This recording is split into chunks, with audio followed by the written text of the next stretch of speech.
Olá, telespectadores, ouvintes da nossa rede Alesp. Hoje, no programa Ideias e Debate, eu vou bater um papo com a promotora de justiça, do enfrentamento à violência doméstica, a Nathalie Kiss Malveiro, atualmente assessora aí da Corregedoria Geral. Conversar também com o Nelson César Rosa Vieira, que é o chefe, o Nelson é capitão da Polícia Militar e chefe de seção da cidadania. Bom, a gente vai conversar nesse contexto aí dessa pandemia, da Covid-19, os atendimentos aí da Polícia Militar a mulheres vítimas de violência que aumentaram, doutora capitão, 44,9% só aqui, no estado de São Paulo. E eu queria já de cara, já que a gente vai conversar aí sobre esse aumento, da violência doméstica, eu queria começar primeiro com a doutora Nathalie, o capitão vai esperar um pouquinho, depois eu passo para ele. Viu, doutora Nathalie, eu queria exatamente que a senhora falasse sobre essa questão já de início, Por que, esse aumento todo aí, 49%, de aumento de violência contra a mulher, exatamente nessa pandemia? Então, boa tarde, Sérgio, boa tarde, capitão, boa tarde a quem está nos ouvindo. Acho que a primeira questão que nós temos que colocar é que a pandemia não transforma homens pacíficos em homens violentos. Esses homens já eram homens que tinham comportamentos violentos, alguns deles ainda não tinham chegado às vias de fato ou às agressões físicas, mas já tinham comportamentos abusivos em relação às suas companheiras.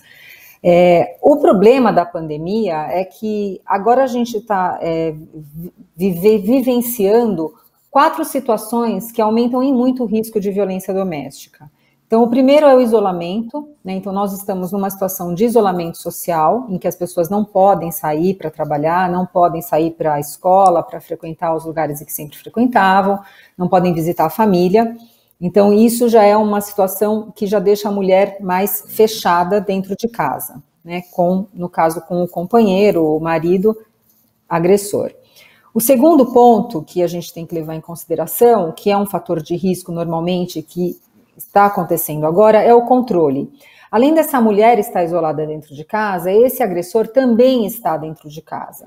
Também está saindo menos, está saindo menos para o trabalho ou para as atividades corriqueiras, então ele exerce um maior controle sobre essa mulher. Controle sobre a comunicação dela, controle sobre o uso do celular, sobre redes sociais, enfim. Terceiro fator, que é um fator de risco e que nós estamos vendo também nesse momento de pandemia, é o uso abusivo de álcool. As pessoas estão mais em casa e acabam usando mais álcool em casa, de forma excessiva. E, finalmente, o quarto fator, que é um fator de risco também, que desencadeia a agressão física em relação às mulheres e violência doméstica, são os problemas financeiros, que também é um fator que nós estamos vendo acontecer. As pessoas estão perdendo emprego, ou ainda que estejam trabalhando, estão tendo trabalhando menos e, portanto, ganhando menos. Então, esse caldo todo, com esses 4 fatores de risco, vem fazendo com que a gente tenha esse aumento em relação à violência doméstica familiar. Esse fenômeno que a gente vem observando no Brasil, em São Paulo e no Brasil, foi observado em todos os outros lugares do mundo em que se passou pela pandemia.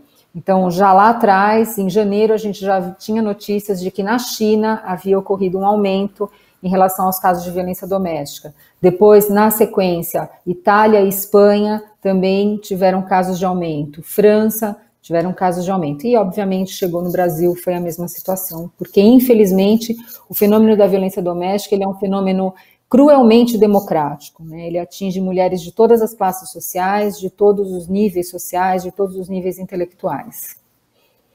Não é fácil não. Capitão, a gente tem informações aqui do Fórum Brasileiro de Segurança Pública, que informa que o total de socorros prestados aí passou de 6 mil, vamos falar só, aproximadamente, 6.775 para 9.817 na comparação entre março do ano de 2019 e agora, em março de 2020. A quantidade de feminicídios, olha só, também subiu aqui no estado de São Paulo, de 13 para 19 casos. A que se deve a isso, capitão, o senhor que faz parte aí da Polícia Militar, Então, a polícia está sempre recebendo chamados, né, indo, né, para poder resolver essa situação, tudo. O senhor, como é que o senhor vê toda essa situação? Por que desse aumento, né, de feminicídio de 13 para 19 casos aí aqui no estado de São Paulo, capitão? A gente precisa primeiro entender, eu concordo com a análise da doutora. Primeiro, boa tarde, doutora Nathalie e Sérgio. É um prazer estar participando do programa com vocês. Eu concordo que a pandemia, ela não produz novos agressores, né? Ela pode, de alguma maneira, fazer com que pessoas que já têm essa propensão à agressão, já estão com essa situação, talvez até latente, por conta dessas questões que a doutora contou muito bem, essas agravantes, acaba por acontecer, de ter manifestações, por exemplo, de pessoas que antes não tinham envolvimento com esse tipo de situação, não tinham produzido esse tipo de resultado. A análise dos casos de feminicídio, eu diria que podem estar muito bem relacionados com essas questões que a doutora mencionou, com esse momento em que essas vulnerabilidades estão acentuadas por conta de crise financeira, do convívio maior, de não poder, por exemplo, estar em contato com uma rede de apoio que a família, amigos e outras e organizações, por exemplo, da comunidade podem representar, né, isso deixando a mulher numa situação mais vulnerável. Agora, caso a caso, é claro que precisa ser estudado, existe um trabalho de investigação quando acontece um crime, preciso entender que a Polícia Militar, o nosso foco de atuação, ele é, claro, também numa resposta de emergência, uma resposta emergencial e na prevenção, né? Então, esse é o momento em que a Polícia Militar procura atuar, porque uma vez o feminicídio ocorrido, lamentável, e a gente precisa ser investigado, a pessoa, o causador, né, o agressor, o feminicida, nesse caso, precisa ser investigado, o crime investigado e ele punido, mas a gente quer trabalhar sempre com maior probabilidade de prevenção desse caso possível. Inclusive, isso é uma recomendação que a ONU fez quando, como também já foi mencionado, quando se percebeu que o isolamento social, por conta da pandemia da Covid-19, estava produzindo esse efeito em vários outros países, né? Então, nosso foco é a prevenção da violência doméstica em geral, de várias manifestações da violência doméstica e principalmente, obviamente, do feminicídio. Mas, capitão, muitas vezes aí a vítima, né, ela acaba não conseguindo, né, pedir socorro por estar muito perto, né, do agressor, não é isso? Agora, como a polícia tem lidado com essa dificuldade, por exemplo? Nós temos feito campanhas junto com a comunidade, junto com a sociedade, para chamar a atenção da sociedade com relação a essa situação, né?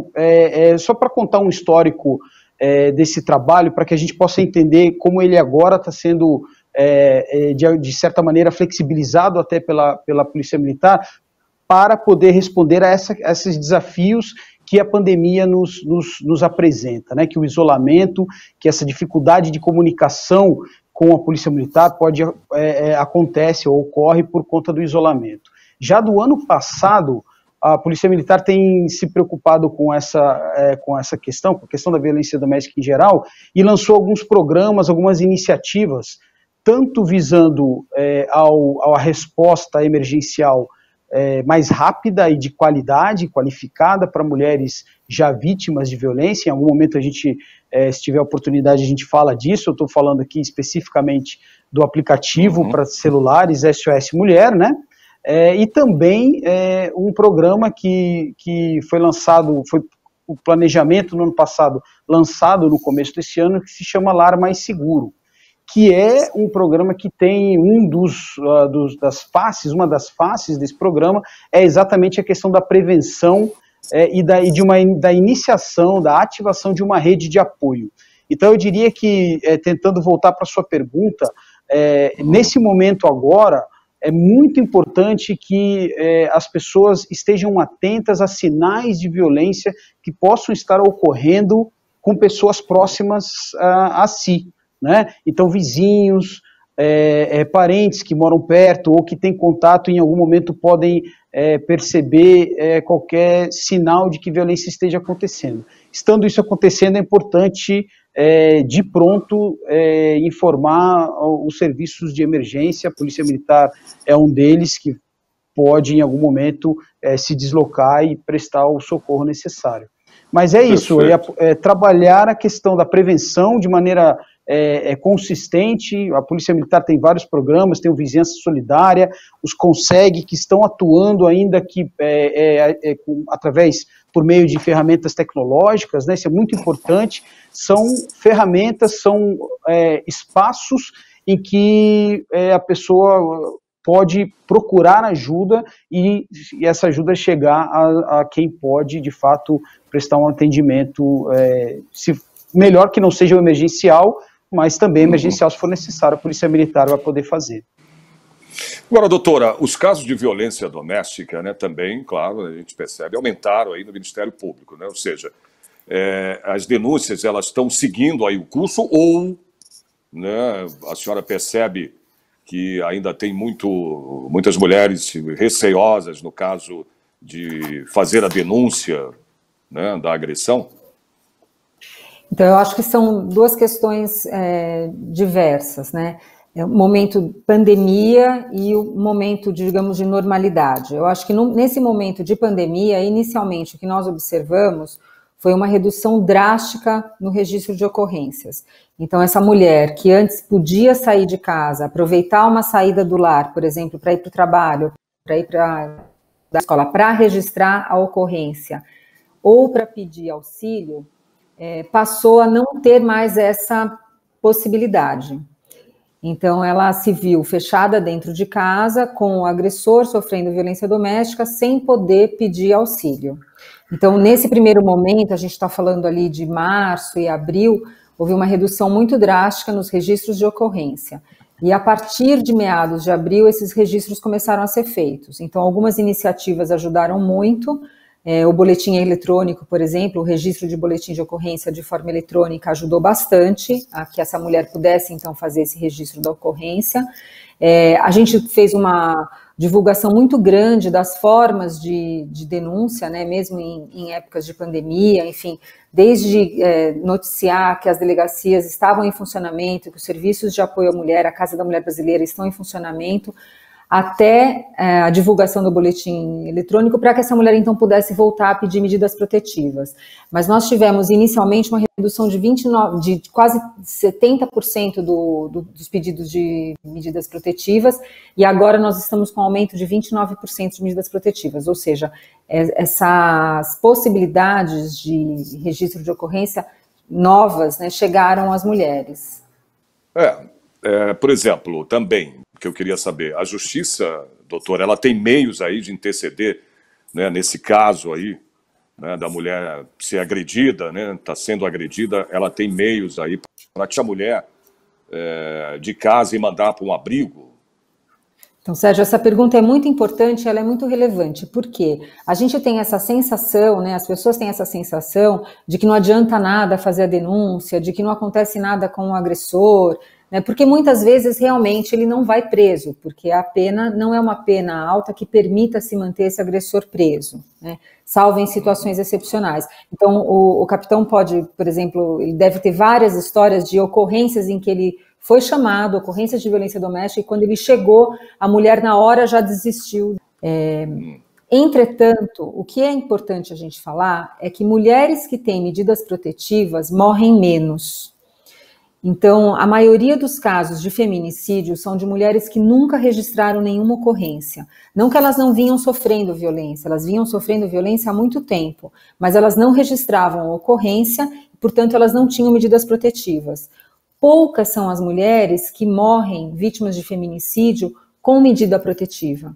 Então, a medida protetiva, apesar de a gente ter várias críticas, enfim, a forma como você fiscaliza, as dificuldades em se fiscalizar esse cumprimento da protetiva, ela é uma medida muito eficaz na garantia de vida das mulheres. Então, é muito importante que as mulheres registrem a ocorrência.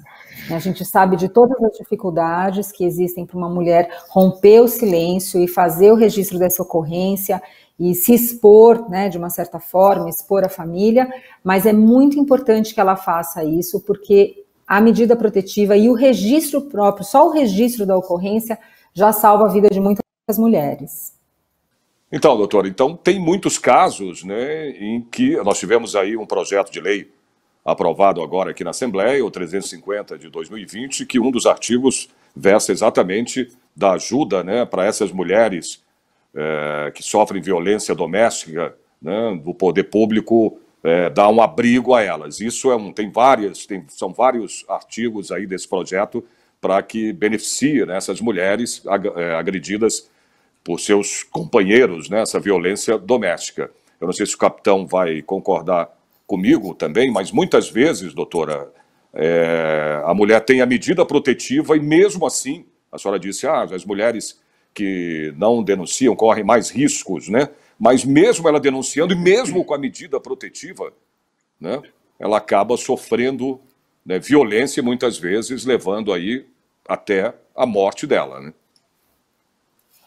Então, a vantagem da medida protetiva é que ela permite que no descumprimento se decrete a prisão preventiva do agressor.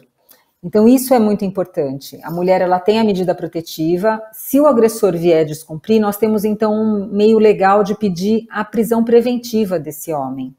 Então, por isso que ela é bastante relevante. Na cidade de São Paulo, em algumas cidades do interior de São Paulo, o Ministério Público tem estabelecido parcerias muito interessantes com a Polícia Militar ou com a Guarda Civil Metropolitana de cada um dos lugares, na capital é com a Guarda Civil, de fiscalização dessas medidas protetivas.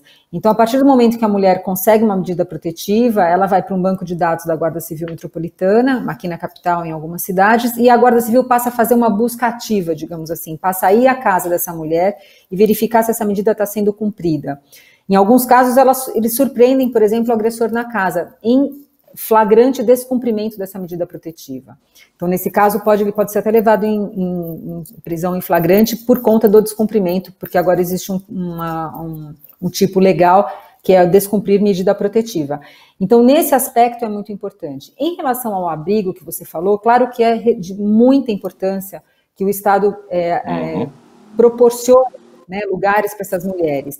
Mas a situação de abrigamento ela é uma situação bastante extrema, né? A mulher ela tem que deixar tudo que ela tem para trás, ela tem que deixar a casa, ela tem que se mudar com os filhos. É um transtorno familiar muito grande. Às vezes ela tem que deixar até o emprego, porque não adianta ela estar abrigada num lugar sigiloso, mas ele sabe onde ela trabalha. Então, assim, são situações realmente extremas que atrapalham demais a vida da mulher, que acabam atrapalhando a vida familiar e social dela por completo. Então, ele é para situações realmente excepcionais. A gente tem várias outras medidas antes que funcionam bem antes de precisar do abrigamento. Capitão, além do SOS, como o senhor comentou, né, agora há pouco, esse aplicativo SOS Mulher, né, a PM, ela tem, no caso aí, a Seção de Cidadania, tem outras ações, né, da Seção de Cidadania e da própria PM, como eu estou perguntando agora, para coibir a violência doméstica, capitão? Sim, Sérgio, só queria voltar um pouquinho, vou comentar exatamente, especificamente a sua pergunta, mas é importante só entrar nessa questão da medida protetiva do descumprimento, porque eu acho muito importante essa informação, né? De fato, a medida protetiva em si, ela desencadeia uma série de outras ações e de possibilidades, ela tem um poder de prevenção, de fazer com que a pessoa que está ali, de alguma maneira impedida de tomar algum tipo de atitude, de se aproximar, se ela tiver conhecimento das possibilidades do descumprimento, eu acho que ela tem um poder até de prevenção. Mas é muito importante a gente entender que a medida protetiva, em tese, ela é um papel, ela é um documento. Ela não tem um poder, ela não cria uma barreira física, A própria doutora mencionou casos de pleno descumprimento da medida. A gente, depois que iniciou o trabalho com o aplicativo SOS Mulher, a gente já houve casos da Polícia Militar prender em flagrante pessoas por conta do descumprimento após o acionamento do aplicativo.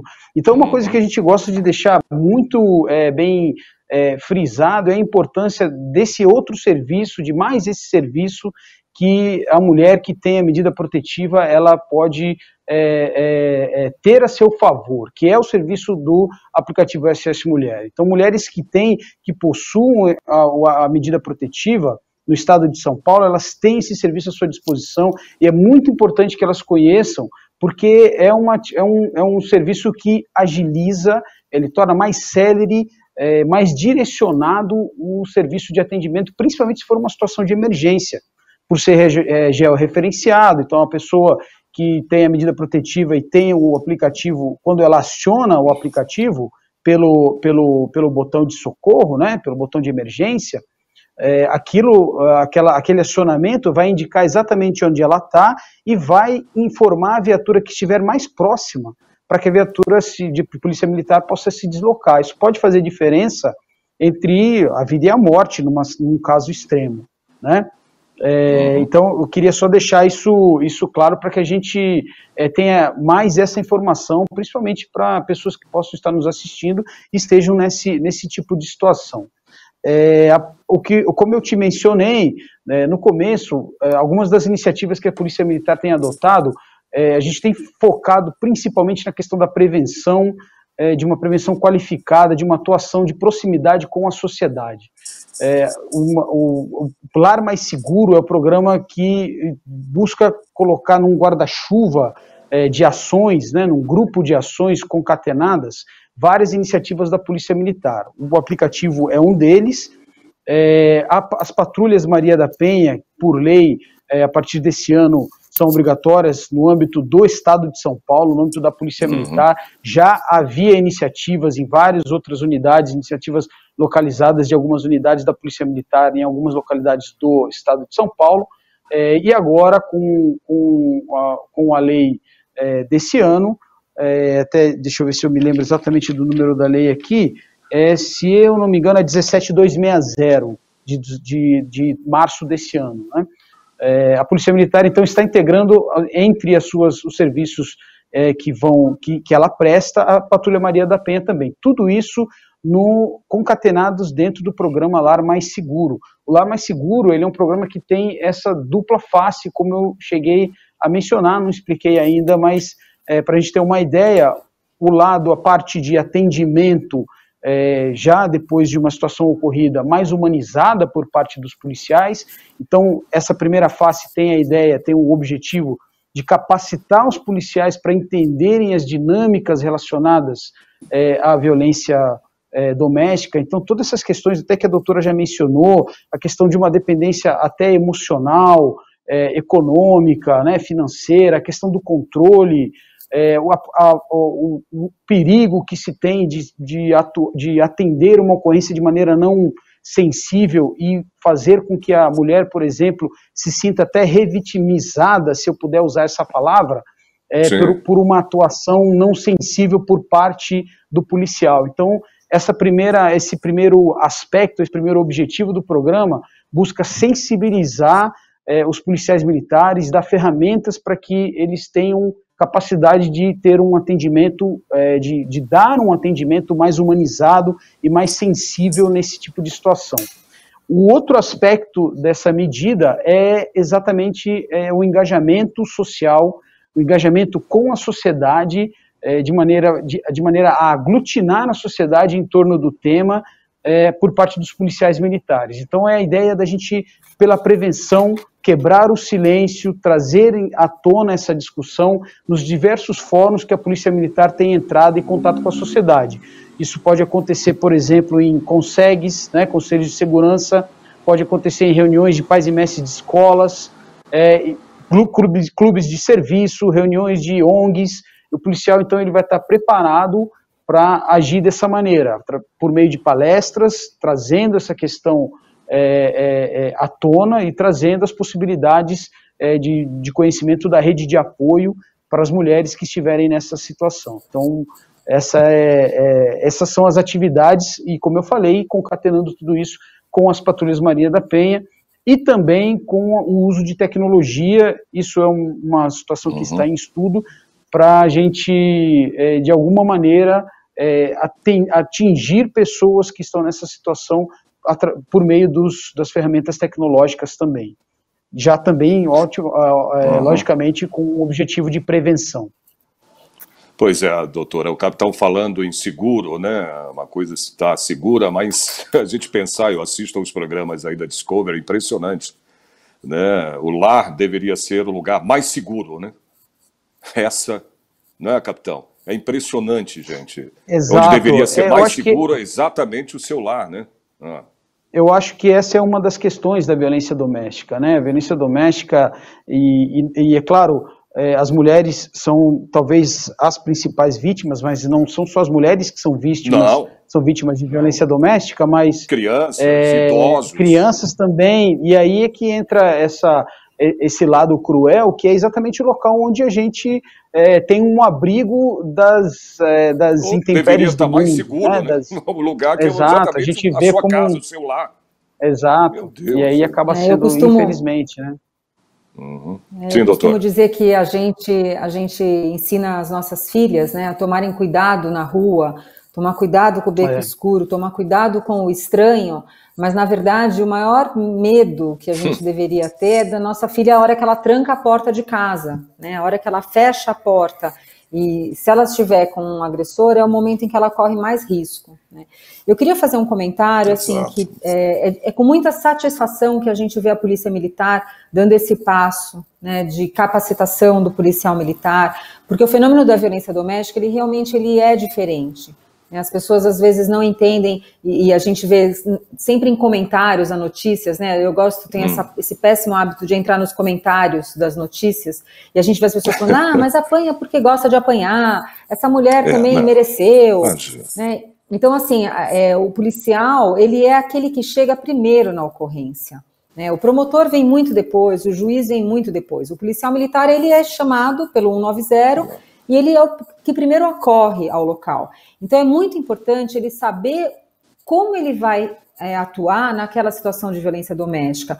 Como ele atua, por exemplo, com uma mulher que muitas vezes não se vê como vítima, né? Muitas vezes ela não quer que o marido vá preso, ela só quer não ser agredida, ela não quer terminar aquele relacionamento.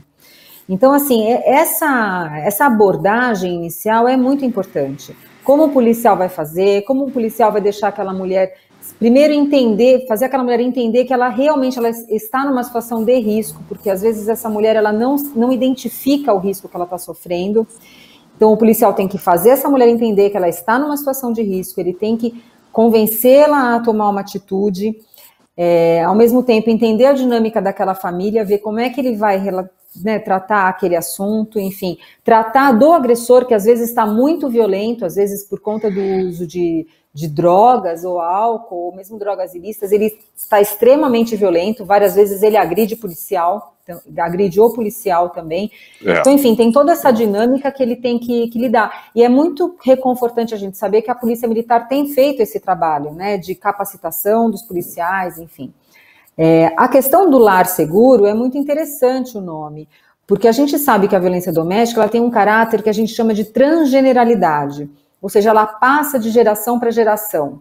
Meninos que viram o pai agredindo a mãe são mais propensos a serem agressores, né? Para ele, a solução do conflito familiar com a mulher é feita daquela forma. Meninas que viram a mãe, a tia, a irmã mais velha serem agredidas, são mais propensas a aceitar a agressão do parceiro. Então, isso tudo é um trabalho de educação que tem que ser feito, né? Então, por isso que a gente fala, um lar onde há violência doméstica é um lar adoecido. Esse homem que agride essa mulher, ele também faz um mal enorme para o filho. Ainda que ele não agrida a criança, o que é raro, porque normalmente ele também é violento com a criança está submetida a uma situação de violência. Uma criança que vê a mãe sendo agredida pelo pai, a gente não precisa ser nem psicólogo para imaginar que isso tem um efeito muito grande na cabeça dessa criança, né? A gente chama, até são as vítimas secundárias. Então, todos esses fatores são muito importantes. E o policial militar é o que chega primeiro nessa ocorrência, é o que chega primeiro nessa família. Então, é muito importante que ele saiba lidar com essa situação. É isso que eu queria saber até do capitão. Como é que vocês agem, capitão, né, numa situação dessa? No momento, né, em que vocês chegam lá, o que vocês falam para a pessoa? A doutora começou, né, exatamente a explicar isso, né? Porque é uma situação, né? Você é pai, acredito que você seja pai, capitão, né? Você é casado, você tem mulher. Quando você chega ali na hora e vê uma situação dessa, qual é a tua reação? O que vocês, né? De que maneira vocês enfrentam isso? Vamos lá. De fato, eu acho que o exercício principal, talvez o inicial, é exatamente essa separação, né? O policial, ele, ao mesmo tempo que ele tem que ter um exercício de empatia, né? Porque ele precisa, para que ele entenda todas essas dinâmicas, todas essas variáveis que podem estar envolvidas numa situação como essa, ele tem que ter um nível de empatia muito importante, né? Ele tem que ter um nível significativo de empatia e um treinamento para poder entender, né, que aquela pessoa está passando por uma situação de violência, por exemplo, como a doutora falou, não enxerga isso, tem a questão das crianças envolvidas e como tratar disso de maneira, porque a criança às vezes não enxerga o próprio pai, por exemplo, se for no caso do pai agressor, como um pai, como um criminoso, né? E a atuação do policial pode acabar por destruir toda essa relação, né? Essa imagem, a gente tem procurado, né, inclusive, toda essa imagem, exato, e como isso nos chamou a atenção, isso quando estávamos na fase de preparação do programa Lar Mais Seguro. Tivemos contato, por exemplo, com algumas organizações da iniciativa privada que trabalham com a parte de psicopedagogia, e nós preferimos deixar para um segundo momento, por exemplo, a questão de como lidar com as crianças nesse trabalho de prevenção, porque precisa de todo um trabalho de reeducação do próprio policial, para como, no sentido de abordar essa questão de maneira construtiva, e não de uma maneira destrutiva, de uma maneira que venha a produzir um mal até maior, talvez, né? Então tem que ter muito cuidado, tem que ter, na verdade, a palavra é uma palavra que talvez pode, para algumas pessoas, por conta da cultura que se tem do que é o trabalho da polícia, né? Para algumas pessoas pode ser uma palavra que não tenha muito a ver com a nossa atividade, mas a palavra é sensibilidade, até a palavra delicadeza é muito importante, né? Não no sentido de uma situação delicada, é uma situação que o policial não pode se envolver emocionalmente. Ao mesmo tempo ele tem que ter, como eu falei, esse nível de um certo nível de empatia para entender as posições que estão ali presentes, né? E tomar algumas decisões em alguns momentos bastante difíceis, né? Se tiver a agressão acontecendo no momento, a agressão contra o próprio policial, ou seja, é uma atividade que exige um treinamento que vai além da questão técnica, né? E vai muito, entra muito numa questão até psicológica e de entendimento dessas questões sociais. Você me perguntou diretamente como eu me comporto. Eu já não trabalho na atividade operacional há algum tempo, né? Mas a gente conversa com os policiais que estão atendendo esse tipo de situações, e eu trabalhei durante um bom tempo na atividade operacional, no comando na atividade operacional, e a gente percebe o policial com esse dilema, né? De, ao mesmo tempo que ele quer ajudar, ele sente, porque ele é pai, ele sente a dor, ele sente até um sentimento com relação ao agressor, né? E ele tem que se controlar, ele não pode extrapolar dos seus limites, principalmente quando a gente está falando de situações em que ele tem que usar a força, né? Existem limites que precisam ser estabelecidos e ele precisa seguir esses limites, senão a situação pode se voltar contra o próprio policial, né? E além do que, é claro, ele não vai produzir o resultado esperado, que é o mais construtivo possível numa situação tão crítica como essa, né? Então é preciso ter um nível de maturidade muito grande, profissionalmente. Imagino. Agora, doutora, e também capitão, eu fico impressionado porque, doutora Nathalie, eu nunca vi, ou pelo menos, se a senhora saiba, a senhora me diga, porque eu não sei, né? O homem que, né, a mulher que agrediu o homem. Alguma denúncia a senhora já recebeu? Porque, olha, sinceramente, eu nunca vi isso. Até porque é uma covardia, né, doutora? Porque a força de um homem é 2, 3 vezes maior, ou mais até, do que uma mulher. Agora, eu nunca vi nenhuma denúncia de uma mulher agressora do lar, né? Uma agressora da sua casa, do seu lar, né? Ele fala assim, olha, a mulher, o cara foi e denunciou a esposa por agressão. Eu nunca vi. E eu queria exatamente, falando nisso, eu queria emendar com uma outra pergunta. Por que, doutora, né, muitas mulheres fazem a denúncia, né? A senhora estava falando disso, e depois elas retiram, né? Vão lá e saem. Eu não sei qual o motivo, a senhora deve, né, tá dentro disso, tá mais a par disso do que eu. Eu queria que a senhora falasse sobre isso também, além dessa questão de não saber, porque eu nunca tive nenhum comunicado, nenhuma informação de que uma mulher, né, agrediu o marido e ela foi denunciada por violência doméstica. Então, tem casos de mulheres que agridem homens também, né? A gente trabalhando, eles não vão para a vara especializada de violência doméstica, porque a Lei Maria da Penha ela é para vítimas mulheres. Mas existe casos de mulheres que agridem homens, porque a gente vive numa sociedade muito violenta. O Brasil é uma sociedade violenta. As soluções dos conflitos não dá nem para comparar. Se acontece isso, doutora, se acontece, não dá nem para comparar, né? Não tem nem comparação uma coisa com a outra. Se realmente isso acontece, como a senhora está dizendo. Menor, é infinitamente menor o número de mulheres que agridem parceiros homens, né? É muito menos do que homens que agridem mulheres.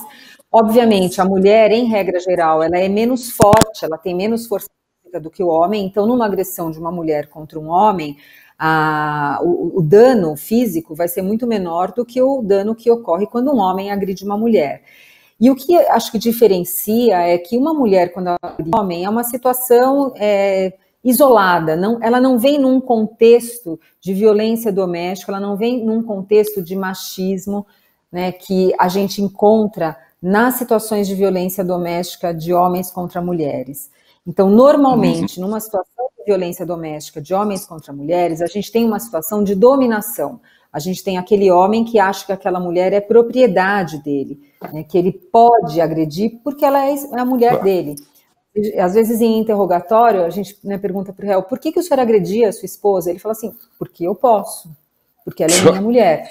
Então tem aquela ideia da educação, do educar para educar, agredir para educar a mulher, enfim, todo esse contexto, né, do machismo, da sociedade patriarcal, que a gente só consegue enfrentar com educação, né, educando que todos são iguais, que todos têm os mesmos direitos, né, o feminismo é isso, é querer os mesmos direitos que os homens, as mesmas oportunidades. Eu não quero ter menos oportunidades só pelo fato de eu ser mulher, eu quero ter as mesmas oportunidades. Esse que é a grande discussão. E quebrar esse comportamento de propriedade, do homem achar que ele é dono da mulher. Numa situação de feminicídio é isso, se ela não é minha, ela não é de mais ninguém. Essa é a frase, né, que resume o feminicídio. Já que ela não vai ser minha, ela não vai ser de mais ninguém. Então é um sentimento de posse muito grande. A segunda parte da sua pergunta é por que as mulheres não denunciam? Por que as mulheres se mantêm no relacionamento abusivo? Não, ou denunciam e muitas vezes vão lá e retiram a denúncia. Eu não sei por que motivo, a senhora deve saber muito mais do que eu. A primeira coisa que a gente tem que entender é que o relacionamento abusivo ele não começa de um dia para o outro. Né? Então eu falo, não é que ela conheceu o rapaz na balada e ele já passou a agredi-la e ela começou a namorar ainda assim com ele. Não é. O homem agressor, o homem que estabelece um relacionamento abusivo com uma mulher, ele vai estabelecendo isso numa crescente. Então o primeiro aspecto que ele controla dessa mulher é o aspecto social.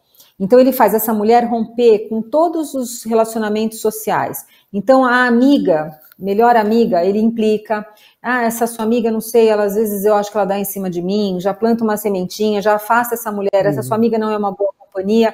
Então afasta essa mulher dessa amiga, afasta depois da família. Então é aquela situação de, toda vez que a gente vai almoçar na sua mãe, o seu cunhado fica me amolando, eu não vou mais. Então agora eu não mais. Passa a não frequentar mais a família e faz com que essa mulher também não frequente e se afaste da família.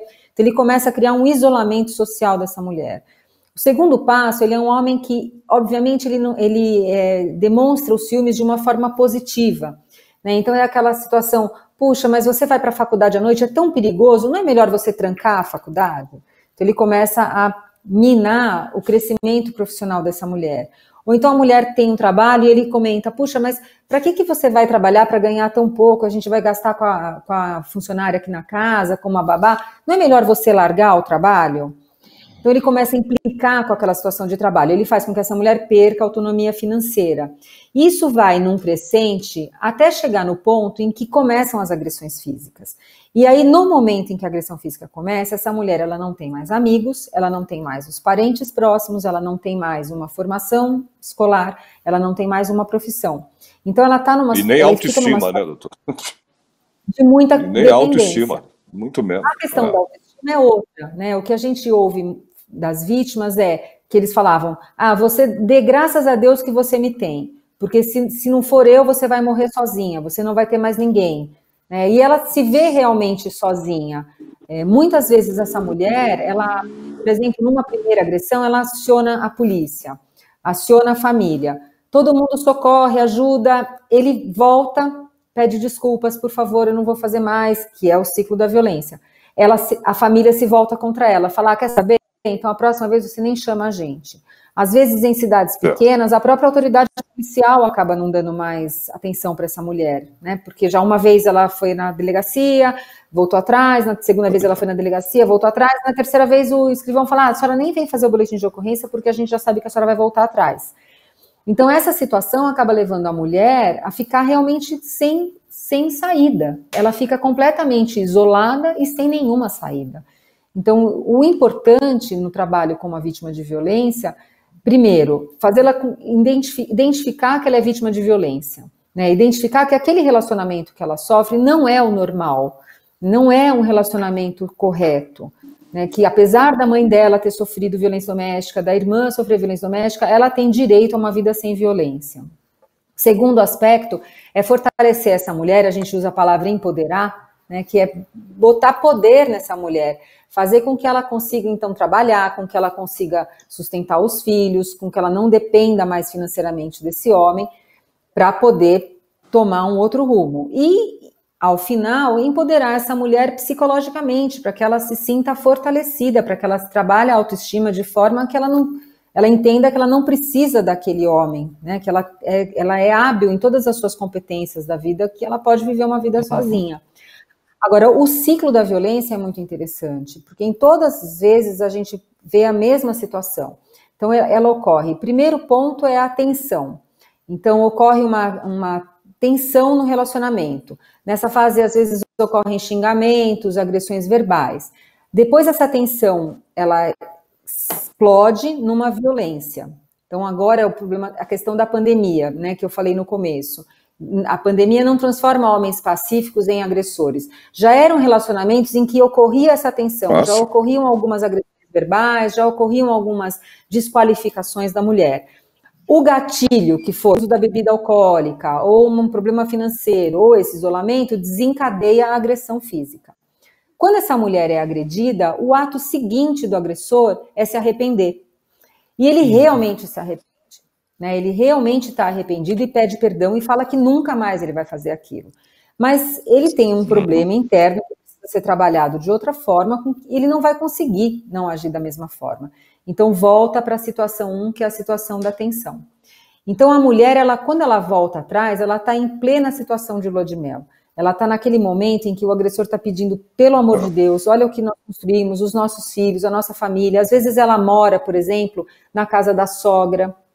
Às vezes ela tem muito medo, por exemplo, de como se ela se separar, como esses filhos vão ficar com o pai. Por exemplo, um homem que usa drogas ou abusa de álcool, ela fala, tá bom, eu me separo. Ela fala, doutora, eu me separo. Aí, a cada 15 dias, os meus filhos vão passar o final de semana com ele. Como é que vai ser? Ele vai encher a cara, ele vai bater nessas crianças, ou ele vai ficar bêbado e não vai dar atenção para as crianças, não vai tomar cuidado com as crianças.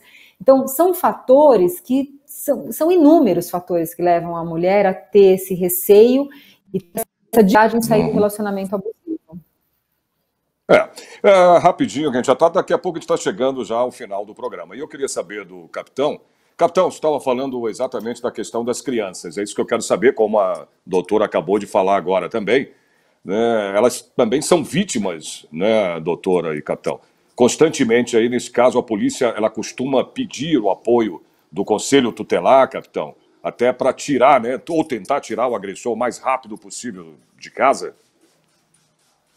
Sim, quando a gente percebe que as crianças estão passando por uma situação de violência, ou elas estão, de alguma maneira, sendo vitimizadas como vítimas secundárias, a gente pede o apoio no local da ocorrência, ou então a gente refere esse caso para o Conselho Tutelar. A gente pode contar, isso é muito importante deixar claro, né, com todo um sistema, uma rede, uma parceria com outras organizações que vão prestar apoios de certos tipos de serviço que a Polícia Militar, pela natureza da própria atividade, não pode prestar, né? Então, a gente presta um serviço de prevenção e um apoio emergencial, um socorro emergencial num momento de necessidade. O encaminhamento, por exemplo, de crianças, a gente precisa de apoio de uma rede de organizações, sejam elas organizações do Estado e até organizações da sociedade civil, que são capazes de prestar um serviço de qualidade para esse tipo de situação e para crianças principalmente. É uma das grandes preocupações que a gente tem, por isso eu mencionei que exatamente por essa questão de passar de geração para geração e de tentar quebrar essa cultura, né, é que a gente teve o cuidado de esperar, no sentido de não estamos ainda atuando diretamente com a questão da prevenção junto às crianças, porque queremos entender melhor como o nosso papel entra nesse processo, de maneira construtiva, para que a gente não cause, para que a nossa atuação não seja de maneira insensível a todo esse problema, né? Então, estamos trabalhando, já temos uma equipe de psicopedagogos, de psicólogos, que estão em um trabalho aí transversal e multidisciplinar, tentando entender melhores maneiras da gente atuar preventivamente e até também na resposta, né, numa resposta emergencial, de maneira construtiva, de maneira a ajudar quem está precisando da Polícia Militar nesse momento. Tá bom. Doutora, só para a gente já encerrar, qual é se é que tem, né, o perfil do agressor? Porque isso não acontece, eu acredito que não, né? Só com as pessoas de baixa renda, né, ou de pouca instrução. E a outra pergunta, para a gente já encerrar, qualquer delegacia pode servir, doutora, aí no caso, para denunciar o agressor, né? É necessário ser exatamente a delegacia, né, da mulher? Então, bom, primeiro em relação ao perfil do agressor, o agressor de violência doméstica, ele é um homem que normalmente trabalha, tem uma boa posição social, ou seja, ele tem amigos, ele tem bons relacionamentos, é um homem acima de qualquer suspeita, o que nós falamos, né? Então, é uma surpresa, muitas vezes, que ele seja um agressor doméstico, né? Um homem que tem um bom relacionamento no trabalho, ele sai todos os dias para trabalhar, ele frequenta a faculdade, e assim, em matéria de profissões, a profissão que você sugerir, eu já tive réus de violência doméstica nessa profissão, desde professores pós-graduados de História na USP, por exemplo, né, professores da USP de História, quer dizer, uma pessoa mais trabalhada, né, do que essa, quase que impossível, policiais, né, promotores de justiça, juízes de direito, enfim, advogados, não existe, por isso que eu falo, a dificuldade é essa, não existe um perfil de agressor, não existe um tipo de homem que se fale, né? Eu acho que o perfil do agressor é homem, infelizmente, que foi criado nessa sociedade machista, enfim, de que a mulher é propriedade dele, né? Então essa é a primeira dificuldade. Exatamente. Em relação a buscar ajuda... Só podem... Então, o que a gente tem falado é, bom, primeiro, em época de pandemia ou fora de época de pandemia, delegacias de polícia. A Delegacia de Defesa da Mulher, onde existe, é melhor porque ela vai ter uma sensibilidade maior para tratar essa mulher, enfim, vai ter toda uma capacitação melhor para atender, para acolher essa mulher quando ela chega para fazer o registro da ocorrência. Então, em situações presenciais, delegacias de polícia, Delegacia de Defesa da Mulher onde houver e Casa da Mulher Brasileira nas capitais. É um acolhimento bem multidisciplinar da Casa da Mulher Brasileira, então é um acolhimento bem interessante para quem é da região da Grande São Paulo. É bastante interessante ir na Casa da Mulher Brasileira, porque lá já é pedida a medida protetiva, tem promotor, tem juiz de plantão, então esse tratamento é muito ágil e muito eficaz. Em épocas de pandemia, boletim de ocorrência, aplicativos, enfim, tem vários aplicativos como esse que o capitão mencionou. O boletim de ocorrência eletrônico também tem funcionado muito. E, em situação de emergência, o 190 da Polícia Militar. Exato. E aqui eu queria fazer um pedido especial, não para as vítimas, mas para os vizinhos, porque assim como essas mulheres estão fechadas em casa, nós também estamos fechados em casa. E nós estamos ouvindo mais dos vizinhos do que normalmente. Normalmente eu saio para trabalhar de manhã, volto à noite, eu não sei o que acontece no meu vizinho. Mas agora eu estou em casa também, eu também estou ouvindo o que está acontecendo. Então, numa situação de dúvida, ouviu uma mulher pedindo socorro, ouviu uma mulher chorando, ou uma criança, ligar para um zero, né? E esclarecer isso no telefone e falar, olha, eu não sei o que está acontecendo, mas eu estou sentindo um movimento estranho, um barulho estranho, e o policial, então, vai ter essa abordagem correta para apurar o que está efetivamente acontecendo. Doutora, obrigado, então, pela sua participação, tá, no programa. Muito obrigado. Obrigada, Sérgio, pela abertura do espaço. Imagina, estamos à disposição. Capitão, seu encerramento rapidinho, que a gente já está no talo, vamos dizer assim. Eu queria exatamente lembrar essa questão, né? Numa situação de emergência, 190, a Polícia Militar na pandemia não parou, o serviço da Polícia Militar não diminuiu, né? Estamos trabalhando normalmente. Então, a pessoa que estiver numa situação de emergência, a mulher que estiver em perigo, se sentir em perigo e tiver condições, acione o 190, que a Polícia Militar vai dar uma resposta para essa situação.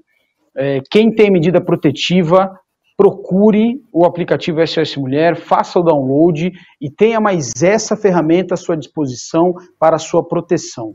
E gostaria de lembrar também a questão, já mencionada também, dos vizinhos, da rede de apoio, das formas de atuar em conjunto, para que a gente esteja atento. É um ato de cidadania nesse momento, principalmente em que estamos passando, a gente estar atento a essas situações e informar a Polícia Militar e as autoridades, porque isso pode ser diferença de um resultado muito grave ou uma vida salva, né?